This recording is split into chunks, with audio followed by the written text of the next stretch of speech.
Welcome to the Private Schools edition of Varsity. I'm Ryan Aber, joined by Bob Przybyla. Bob, Heritage Hall is a team that came into the season with high hopes.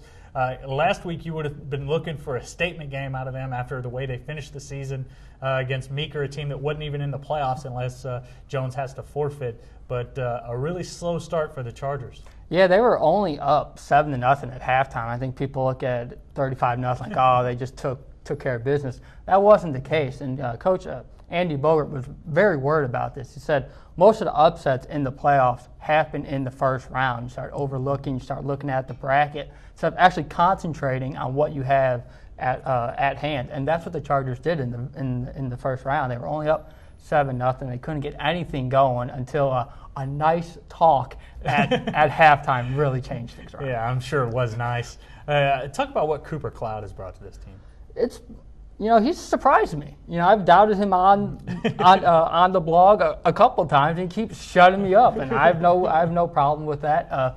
I thought without Sterling Shepard that this offense was going to struggle, but these last two games have been huge for Cooper, and give credit to Bogert for knowing that he has to get a passing game going, because they've been throwing it a lot more in these final two games than I thought they would need to, or that they even would. But it's given Cooper confidence. He's thrown over 170 yards in each of the last two games, and I think that type of balance will make him a title contender. And then moving to Class 4A with McGinnis, another great 4A1 versus 4A4 matchup with McGinnis traveling out to Sallisaw, a tough place to play Friday night in the second round. Yeah, and I think the key for McGinnis right now is they're starting to get healthy.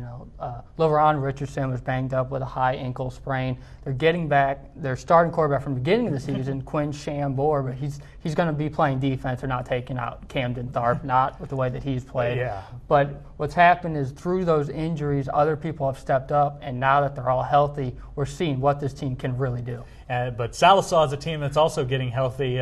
They lost their quarterback, Matt Oberste, a couple weeks ago. He came back last week and really made some plays when they needed it. Yeah, I was talking with Coach Craig Benson this weekend about how healthy is Matt, and he almost cut me off before I even finished the question. He's like, he's 100% now. He was a little conservative early, but when they were down to Collinsville, it's like, Matt, you gotta do what you know to how to do it. And he took over. He played like he's played the entire season, and I think it's going to be a great one out there Friday. We'll put you on the spotlight here. I know you're heading out to Sequoia County this week. What's your pick in this game?